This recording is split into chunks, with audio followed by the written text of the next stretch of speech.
Installing a 1970 to 73 Camaro rear bumper. There are some tips and tricks, and we're gonna go over it today. Let's do it. What's going on, guys? Matt over here, Lethal Garage, and today we're in the Lethal Garage, and as many of you know, we are deep in the resto rebuild phase of my 1971 Camaro. But today we are looking at a bumper replacement. Now I can go ahead and move these out of the way and kind of show you. So I had an aftermarket bumper. I don't know who made it. It came with the car. It's in that box over there by the post. But it's messed up. So someone, or the previous owner at one point, dropped it, and one of the corners is just jacked to high heck. Now this bumper is the OER replacement bumper. I got this at Classic Industries. Came nice and protected and wrapped. It does have this weird oily finish, which is pretty standard for chrome parts that you buy aftermarket. It was wrapped with like this weird cellophane, and I mean, it came nice and protected, for lack of better words. So, but there's quite a few items you need to be able to install the bumper. The bumper itself, and I mean, this is steel, looks like formed steel for the most part. You have your brackets and then your bolt kits, and that's about it. So the bolts will come, at least the fancy bolts that you'll see outside of the vehicle, will come with this nice little blue cover to keep you from scratching them.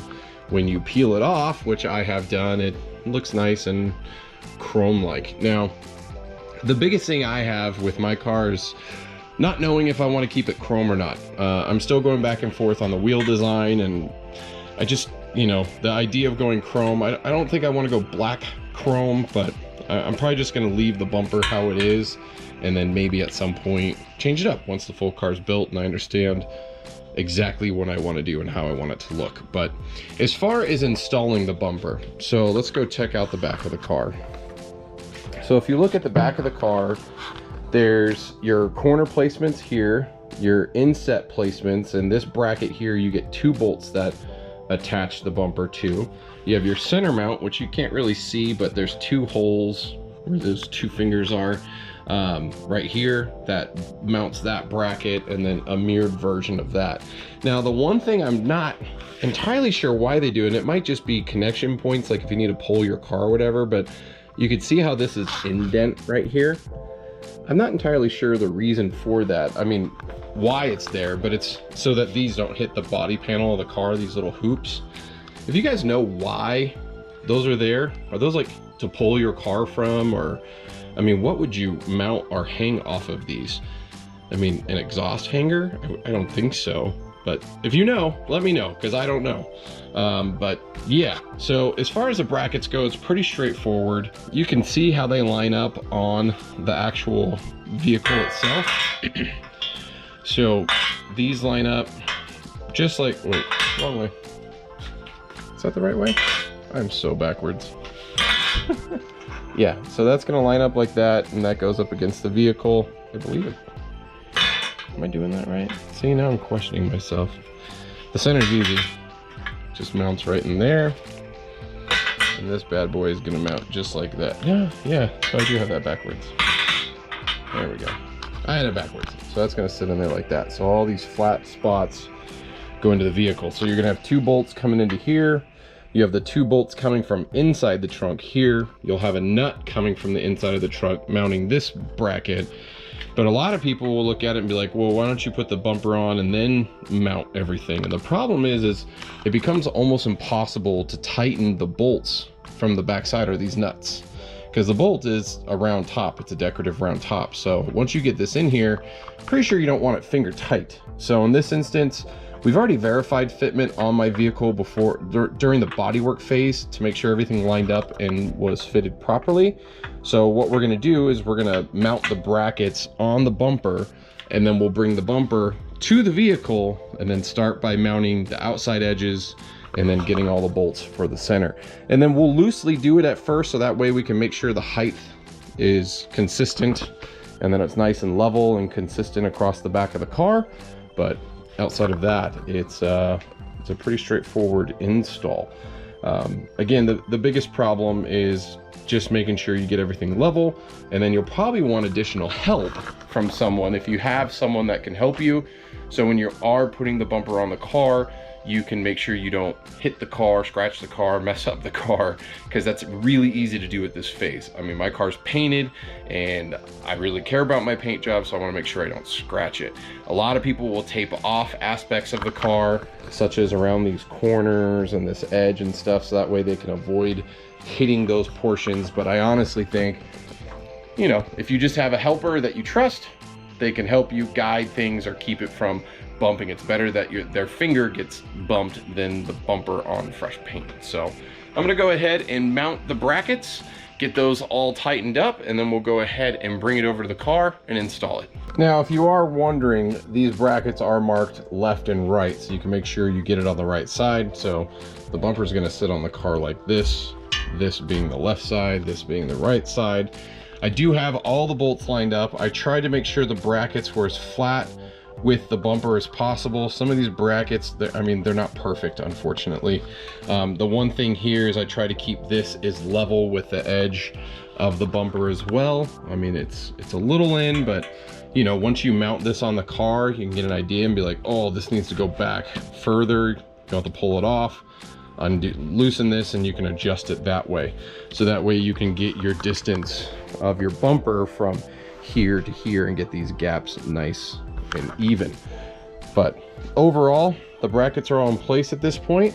You can kind of see if I can flip it up and see what it looks like. Got my hand fingerprints all over it, so it's not super shiny.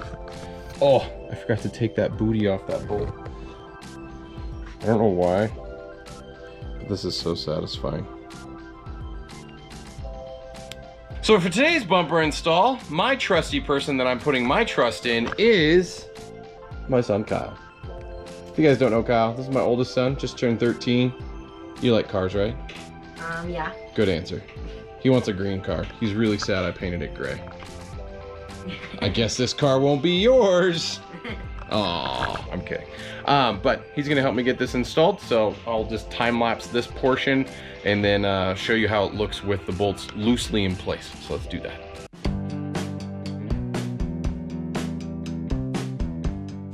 Okay, so the bumper is literally, it's loosely in place. We have the outside bolts. Now be careful. If you have a lot of Bondo or glazing on the corners, you don't want that all to chip off and be flaking off putting this on. But the highlight, the reason why we put all the brackets on first is there's no way you're gonna get to that nut in there to tighten this corner. And then same with the bottom right here. Like there's no way you're gonna get a tool to this one. Now you can loosen and tighten the nut on that position. This one is gonna be, I mean, you might be able to, but it's basically impossible. So that's why you want to put the brackets on ahead of time and tighten them all up. But to show you, see, is this light on? This light's on. I'm gonna take this light off real quick. But you can see where the bumper lines up. See those two holes right in the center of the screen? That's where the bolts go. I got the bolts sitting right here. So that lines up perfect. Same with the other side. And then the bolts for the bottom bracket here also line up pretty nicely. So we'll be able to get that all tightened up and put in. So I'm gonna go ahead and time lapse this as well, because it's not fun just watching me screw some bolts in. So this will be a lot quicker, and then we'll talk about getting it all lined up, making sure it's all perfect. So let's do that.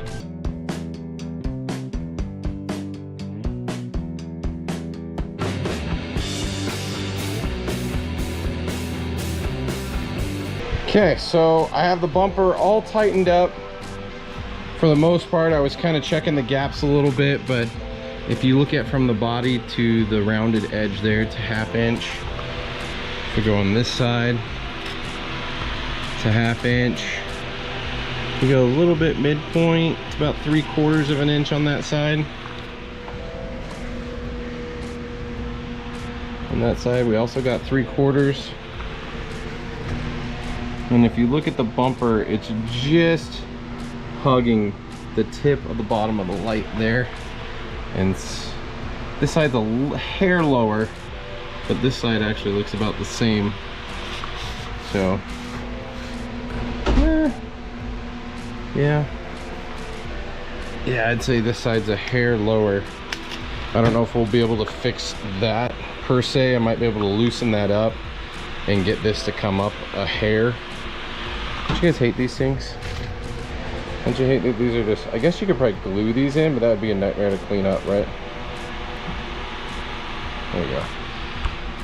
We could probably wiggle around this bracket and get it to come up just a hair, but it seems like this side is a little low, but this side's almost exactly the same as that side. So I'll have to get some measurements and mess around with that, but let's polish this bad boy up and see how the shiny chrome looks like without ugly handprints all over it.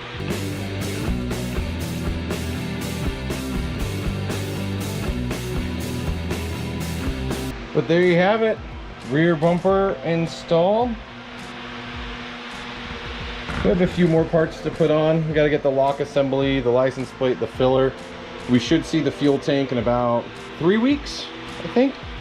So we did the Detroit Speed and Aero, and they custom spec'd and built it for our motor setup and for a little bit more overhead just in case. But overall, the bumper looks really good and shiny. Again, this is the OER replacement factory OEM bumper. So there's two different ones. This is the more expensive of the two. I'll put a link down below. Again, but you can look at that reflection.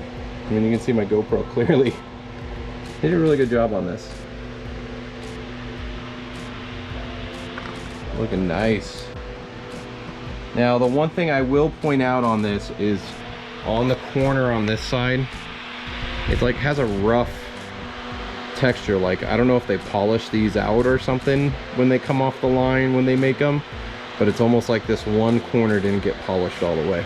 I could probably take care of this with my 2-inch roops. We'll see. I'll mess with this later, but that's my only one gripe about that setup. So, but overall, bumper, bolt pack, brackets, and the bracket bolt pack is really all you need.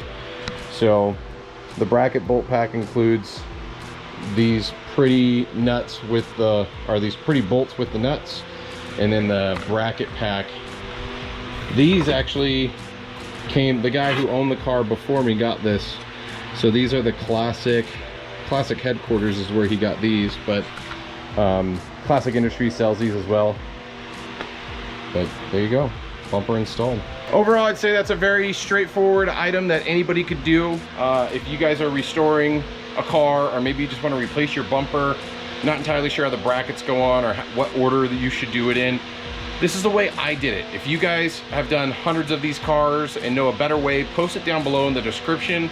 I found mounting all the brackets on the bumper, then mating the bumper to the vehicle was the best point of action to take, and I think it looks really good, and it went on pretty easy. If you have someone to help you, I'd recommend it, just to make sure you don't bump or scratch it up, or if you don't have anybody, just tape everything off nicely and you should be good to go. But overall, we're one step closer to getting this car completed. Obviously, there's a lot to do, but it's coming along really nicely, and having a complete rear end is something that's going to happen really quickly. So right now we're working on our wiring. If you saw my wiring video, we're getting this all dialed in, waiting on a few extra parts.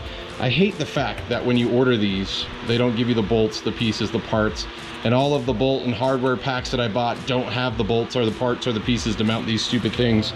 So it's so frustrating that they don't sell just little kits that actually include all of the bolts and parts and pieces that you need. But hey, can't complain too much. At least we still have these parts and we don't have to go to the whatever hardware store and make up what bolt we're going to put in place. And maybe some of you are, rightfully so. But that's it. That's all we got. Either way, thanks for checking out the video. Until next time, guys, see you on the road.